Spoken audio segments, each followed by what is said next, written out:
There's been a ton of info over the last week for the upcoming Season 3 update and the return of Verdansk.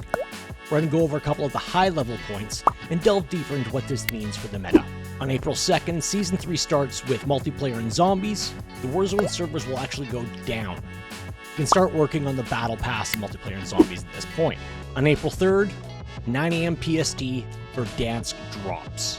You'll be able to go BR and Verdansk with all squad sizes, and Plunder, Boot Camp, and the new Battle Royale casual mode on launch in quads.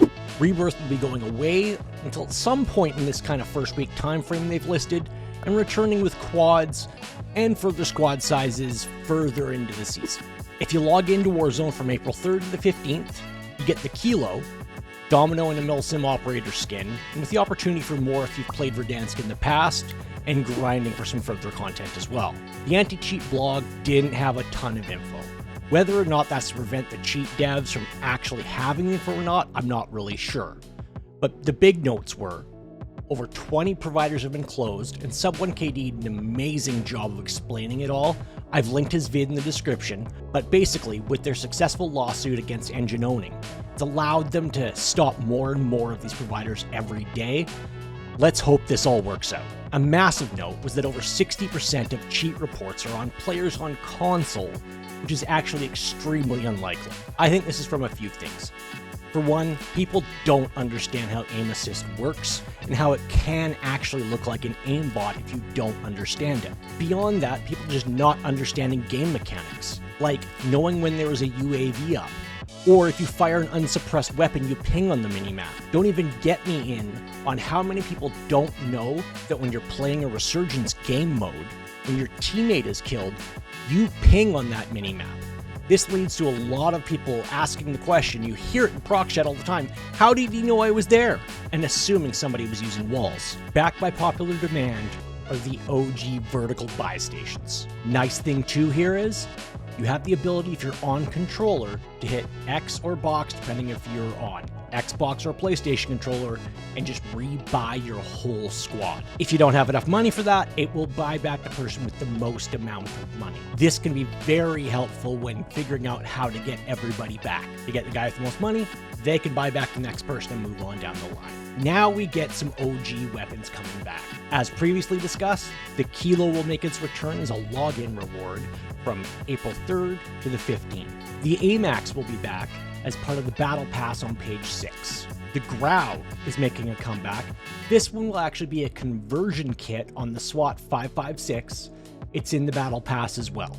I really expect these to be meta options for those of us running to run ARs for our long range. The Grau and the Kilo tend to be easier to control, and the AMAX harder hitting if they are anything like the past. Higher risk, higher reward for using the AMAX if you're not as good with controlling recoil.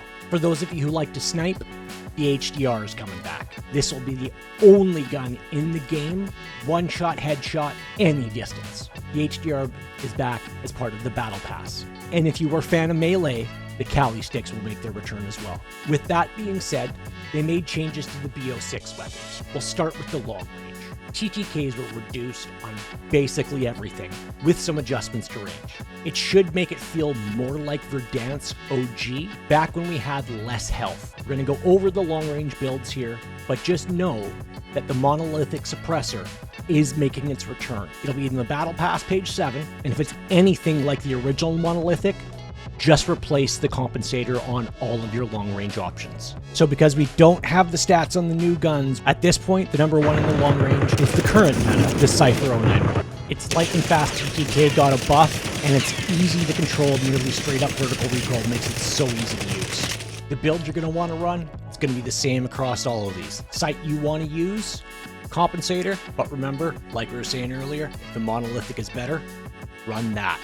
Reinforced barrel, vertical foregrip, and in this case, extended mag 2. Next on the list of the guns that got a buff is the GPR. Another super fast firing, easy to control, almost straight up vertical, and the TTK is barely behind the Cypher. Same build for this one, your optic, compensator or monolithic if it turns out better, reinforced barrel, vertical foregrip, extended mag 2. Next on the list is a high risk, high reward option, the AK-74. It has the fastest TTK of the BO6 guns, but the recoil is very difficult to control. Use it at your own risk. Loadout you're going to want to run, again, your optic of choice. Compensator or the monolithic suppressor, reinforced barrel, vertical foregrip.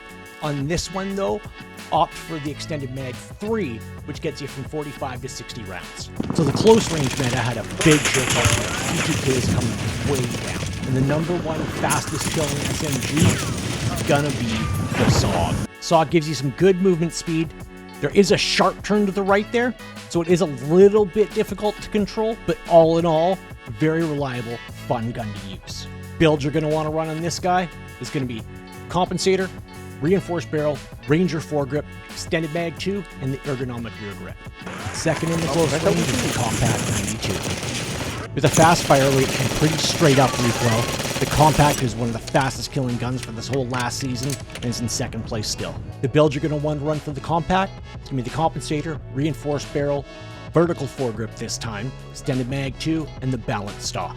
Returning to the meta conversation in third place this time is an old favorite, the Jackal. The Jackal's combination of movement speed and straight up recoil make it an amazing choice for close range battles. And we're all so familiar with it. The build you're going to want to run is reinforced barrel, ranger foregrip, extended mag 2, the ergonomic grip, and balanced stock. So pending any surprises, like a rumored conversion kit to change the C9 into the OG MP5, that's going to do it for the close range meta. As always, keep the energy high, the vibes positive, and until next time fam, spread the love. We'll catch you in the next one.